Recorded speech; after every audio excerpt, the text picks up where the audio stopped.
Hello students, welcome to Vaghela study channel. વિદ્યાર્થી મિત્રો, Vaghela study ચેનલમાં જો તમે સૌ પ્રથમ આવ્યા હોય તો આ ચેનલને લાઇક કરો, શેર કરો અને સબસ્ક્રાઈબ કરો.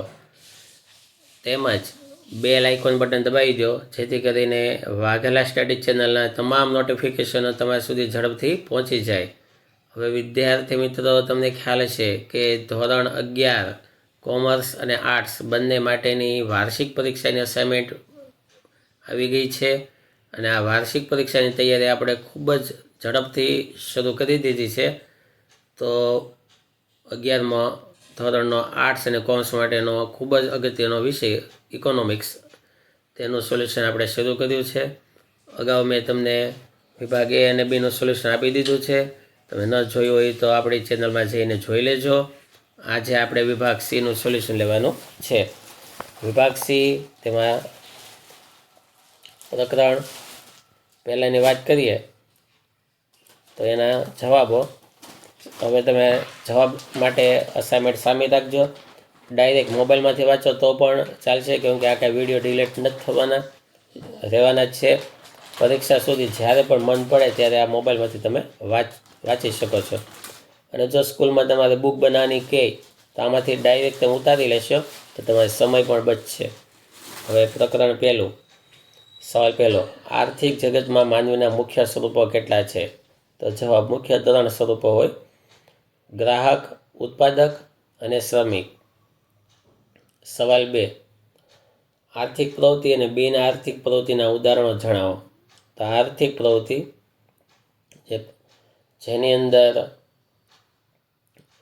સેવા કે વસ્તુ આપીએ અને તેના બદલામાં આવક થાય તો એ આર્થિક પ્રવૃત્તિ કહેવાય. જેમ કે વેપારી વસ્તુઓ વેચીને કમાણી કરે, ખેડૂત ખેતીકામ કરીને આવક મેળવે, ડૉક્ટર સેવા આપી નાણાં મેળવે. ટૂંકમાં વસ્તુ કે સેવા આપવામાં આવે તેના બદલામાં નાણાં આપવા આવે તો આર્થિક પ્રવૃત્તિ. અને બિન આર્થિક પ્રવૃત્તિ કે જેમાં કોઈ પૈસા આવે નહીં, સેવા કેવું કરવામાં આવે તો એ બિન આર્થિક પ્રવૃત્તિ છે. જેમ કે શિક્ષક પોતાના બાળકને ભણાવે, ડૉક્ટર પોતાની પત્નીની સારવાર કરે, માતા પોતાના બાળકનો ઉછેર કરે. તેમાં કોઈ પૈસાની ભાવના હોતી નથી, એટલે તે બિન આર્થિક પ્રવૃત્તિ છે. સવાલ 3, તફાવત આપો. આર્થિક પ્રવૃત્તિ અને બિન આર્થિક પ્રવૃત્તિ. સવાલ 4, માર્શલની અર્થશાસ્ત્રની વ્યાખ્યા સમજાવો. માર્શલે એમ કીધું હતું કે અર્થશાસ્ત્ર માણસના રોજિંદા જીવનના આર્થિક વ્યવહારોનો અભ્યાસ કરતું કલ્યાણલક્ષી શાસ્ત્ર છે.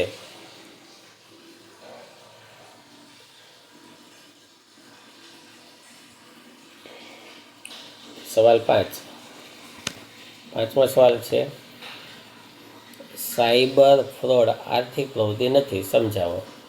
તો જવાબ, જરૂરિયાતોના સંતોષ માટે વસ્તુઓ કે સેવાઓના વિનિમયથી આવક પ્રાપ્તિ કે ખર્ચ કરવાની પ્રવૃત્તિ આર્થિક પ્રવૃત્તિ છે. એટલે કે જરૂરિયાતો હોય એ સંતોષવા માટે કંઈક પ્રવૃત્તિ કરવી પડે, પછી તે વસ્તુને લેતી દેતીની હોય કે સેવાની. હવે ચોર ચોરી કરે કે પછી સાયબર ફ્રોડ કરનાર વ્યક્તિ કોઈ વસ્તુ કે સેવાનો વિનિમય નથી કરતા, તે નાણાં મેળવે છે. ચોર કે પછી સાયબર ફ્રોડ કરનાર વ્યક્તિ આવક આવે છે તો એના બદલામાં કોઈની સેવા નથી કરતા, એટલા માટે માત્ર એ પોતે જ આવક મેળવે છે. એટલા માટે સાયબર ફ્રોડ આર્થિક પ્રવૃત્તિ નથી. સવાલ 6, એડમ સ્મિથની અર્થશાસ્ત્રની વ્યાખ્યા. તો જવાબ આપેલો છે કે બધા હું વાંચીશ નહીં, નહીં તો વિડીયો બહુ મોટો થઈ જશે. તમે વિડીયો પોઝ કરીને પાકું કરજો. હવે પ્રકરણ 2ના સવાલો. જો પહેલો, બીજો, ત્રીજો, ચોથો, પાંચમો, છઠ્ઠો, આ 6 સવાલો છે. તેના જવાબો: વસ્તુઓ અને સેવાઓનો અર્થ ઉદાહરણ સાથે સમજાવો. વસ્તુઓ કે જે ભૌતિક બાબતો દ્વારા માનવીની જરૂરિયાત સંતોષાય છે તે વસ્તુ છે. જેમ કે ખોરાક દ્વારા માનવીની ભૂખ સંતોષાય તો ખોરાક એ વસ્તુ છે. જ્યાં સેવાઓ કોને કહેવાય તે. સવાલ બીજો, ટકાઉ અને વસ્તુઓનો અર્થ ઉદાહરણ આપી સમજાવો. સવાલ 3, અર્થશાસ્ત્રમાં કઈ વસ્તુઓને વપરાશી વસ્તુઓ તરીકે ઓળખવામાં આવે છે? સવાલ 4, સામાન્ય વ્યવહારમાં જમીનનો અર્થ આપો અને જમીનના લક્ષણો જણાવો. જમીનના લક્ષણો જુઓ. જમીન છે ને એ કુદરતી બક્ષિસ છે, કેમકે કોઈ જમીન ઉત્પન્ન ન કરી શકે. તેનો પુરવઠો નિશ્ચિત છે, કેમકે જમીન વધારી ન શકાય. જમીન અગતિશીલ સાધન છે. તમે બહાર ગામ જાઓ તો તમારી જમીન જે ગામમાં હોય ત્યાંથી તમે જમીન ન લઈ જઈ શકો. તમારી પાસે 50 લાખની જમીન હોય તો તમે આ 50 લાખની જમીન બીજે લઈ જઈ શકો નહીં. હા, તમે તેનું રૂપાંતર કરી શકો. જમીન વેચી પૈસા લ્યો, એ પૈસા પાછી બીજી જમીન લ્યો, આવું થઈ શકે. સવાલ 5, વ્યાપાર ચક્રના મહત્વના લક્ષણો જણાવો. આ 4 લક્ષણો છે. સવાલ 6, મૂડી એટલે શું? મૂડીના લક્ષણો. આ 4 લક્ષણો મૂડીના.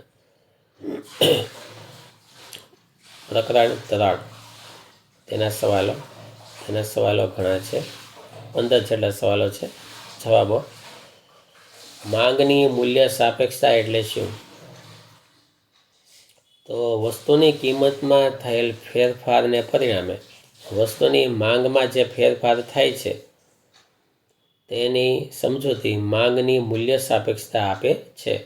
કિંમત વધઘટ થાય તો વસ્તુની માંગમાં પણ ફેર પડે, તેને કહેવાય માંગની મૂલ્ય સાપેક્ષતા. એનો જવાબ છે, આ એનું સૂત્ર છે કે ભાઈ વસ્તુની માંગમાં થતો ટકાવારી ફેરફાર અને છેદમાં વસ્તુની કિંમતમાં થતો ટકાવારી ફેરફાર. સવાલ 2, વસ્તુની માંગને અસર કરતા પરિબળો ક્યાં છે? આ મુખ્ય 2 પરિબળ. સવાલ 3, કોઈ વસ્તુ માટે તેની માંગની અનુસૂચિ નીચે મુજબ છે તો કુલ ખર્ચની રીતે તે વસ્તુની મૂલ્ય સાપેક્ષતાનું અર્થઘટન કરો. તો એનો જવાબ. સવાલ 4, સવાલ અસાઇનમેન્ટમાં છે કે X વસ્તુની કિંમતમાં 20% વધારો થાય અને તેના પરિણામે વસ્તુની માંગમાં ફક્ત 10% ઘટાડો થાય તો તેવી વસ્તુની માંગની મૂલ્ય સાપેક્ષતા શોધી તેનો પ્રકાર જણાવો. 10%, 20%, છેદ ઉડાડીએ, -1/2 ભાગાકાર કરો તો 0.50. એટલે માંગની મૂલ્ય સાપેક્ષતા મૂલ્ય અનપેક્ષ કહેવાય. 5મો સવાલ અસાઇનમેન્ટમાં સવાલ છે, જે વસ્તુની 20% વધારો થાય અને તેના પરિણામે વસ્તુની માંગમાં ફક્ત 5%નો ઘટાડો થાય.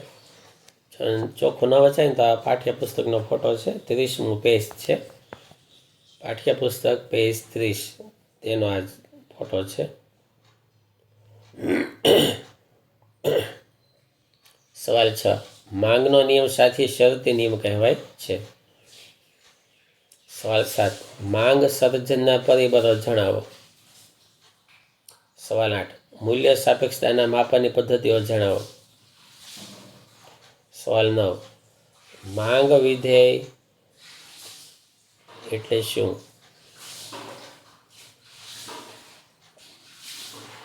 સવાલ 10મો, પ્રતિષ્ઠા મૂલ્ય વસ્તુ એટલે શું અને ગિફન વસ્તુ એટલે શું?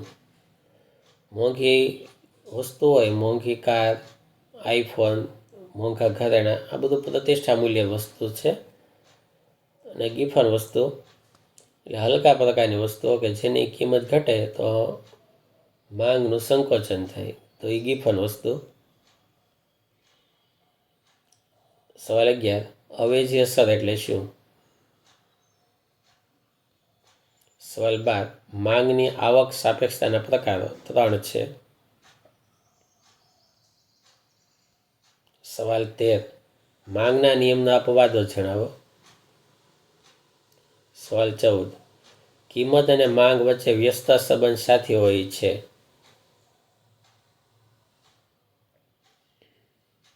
થોડોક મોટો જવાબ થાય છે.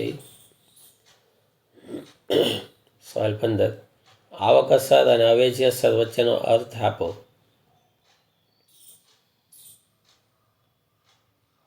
હવે પ્રકરણ 4, આટલા સવાલો છે. હવે એનો જવાબ. પહેલો સવાલ, તફાવત આપો જથ્થો અને પુરવઠો. 4 મુદ્દા છે, 2 થી 3 મુદ્દા ચાલે. સવાલ બીજો હમણાં આવશે. સવાલ 3, વ્યક્તિગત પુરવઠો અને બજાર પુરવઠાનો અર્થ સમજાવો. સવાલ ચોથો, શા માટે પુરવઠો ઉત્પાદન કરતાં વધારે હોઈ શકે પણ કુલ જથ્થા કરતાં વધારે હોઈ શકે નહીં. સવાલ બીજો આ બાકી હતો તે, કિંમત અને પુરવઠા વચ્ચે ધન સંબંધ હોવાના કારણો સમજાવો.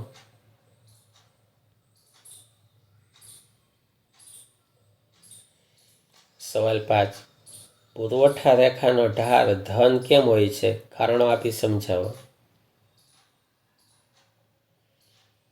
હવે પ્રકરણ 5. 6, 7, 8, 9, 10, 12 સવાલો છે. એનું સરેરાશ આવક અને સીમાંત આવક ઉદાહરણ આપી સમજાવો. સરેરાશ આવક, સીમાંત આવક. સવાલ 2, સ્થિર ખર્ચ અને અસ્થિર ખર્ચ સમજાવો. તફાવત છે સ્થિર ખર્ચ અને અસ્થિર ખર્ચ. 6 મુદ્દા છે, 2 માર્ક છે. તમે 2 થી 3 મુદ્દા લખો તો પણ ચાલે. સવાલ 3, પેઢીની આવક અને પેઢીનો ખર્ચ સમજાવો. તેમાં 4 મુદ્દા છે, કોઈ 2-3 મુદ્દા ચાલે, 2 માર્ક છે એટલે. સવાલ ચોથો અને 5મો બંનેમાં આવી જાય, કે ચોથા સવાલમાં કુલ આવકના ખ્યાલનું મહત્ત્વ અને પછી 5મામાં કુલ ખર્ચના ખ્યાલનું મહત્ત્વ છે. તો બંને આમાં આવી ગયું.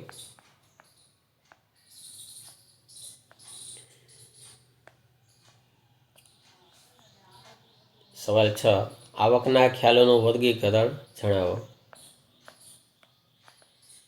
સવાલ 7, સમયનો ટૂંકો ગાળો એટલે શું. સવાલ 9, સરેરાશ સ્થિર ખર્ચ એટલે શું, ઉદાહરણ આપો. સવાલ 10, લાંબા ગાળે બધા ખર્ચાઓ અસ્થિર બની જાય છે, સમજાવો. તેનો બાકીનો જવાબ ઉપર છે.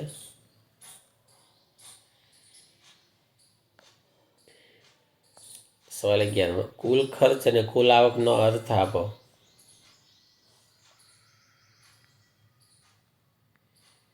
સવાલ 12, પૂર્ણ હરીફાઈ સિવાયના બજારમાં આવકની રેખા શા માટે નીચે તરફ ઢળતી હોય છે.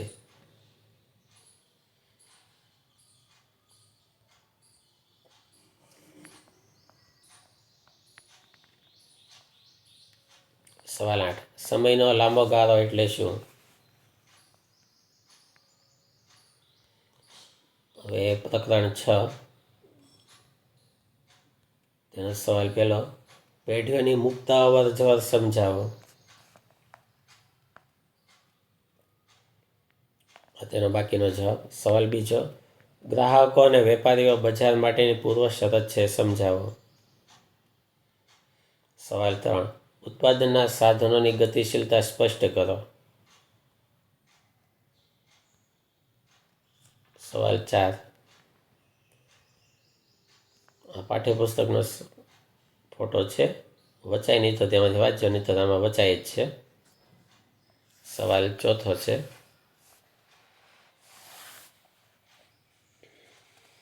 એમાં છે કે વર્તમાન સમયમાં બજારનું ભૌગોલિક વર્ગીકરણ જડ એટલે કે ચુસ્ત રહ્યું નથી, સમજાવો. સવાલ 5, ઇજારાના લક્ષણો. સવાલ 6, રાષ્ટ્રીય બજાર અને આંતરરાષ્ટ્રીય બજારમાં વર્ગીકરણ કરો. દરેક 4 વિગત આપેલી છે, 4 વિગતનું વર્ગીકરણ. પ્રકરણ 7ના જવાબ. પહેલો, હોમ ચાર્જીસ એટલે શું. બીજો જવાબ, ભારત ખેતી પ્રધાન દેશ છે, આ વિધાન સમજાવો. સવાલ 3, ભારતની પ્રાચીન નિકાસો જણાવો. સવાલ 4, માનવ વિકાસ આંકના માપદંડો જણાવો. સવાલ 6. ભારતમાં રોજગારી માટેના ક્ષેત્રો ક્યાં છે? સવાલ 5. સેવા ક્ષેત્રમાં કઈ કઈ બાબતોનો સમાવેશ થાય છે? હવે પ્રકરણ 8 તેના સવાલો 6. જવાબ પહેલો. આર્થિક સુધારાનો અર્થ આપો. આર્થિક સુધારાના પાસા જણાવો. સવાલ 2. MRTP એક્ટનું પૂરું નામ આપો. આ કાયદો શા માટે ઘડાયો? સવાલ 3. વિમૂડીકરણનો અર્થ આપી તેના પ્રકારો જણાવો. સવાલ 4. ભારતમાં 1991માં આર્થિક સુધારા કરવાની ફરજ શાથી પડી?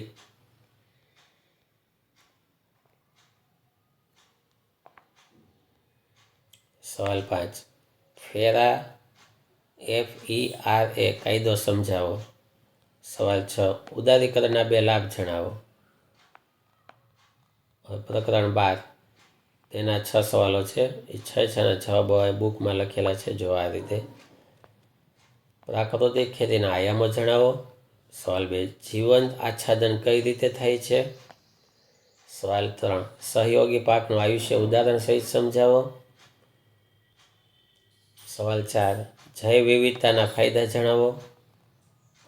સવાલ 5. બીજ સંસ્કરણના ફાયદા જણાવો. અને સવાલ 6. એકદર અને દ્વિદર પાકના 2 ઉદાહરણ આપો. તો અહીંયા સુધીમાં વિભાગ C પૂરો થયો.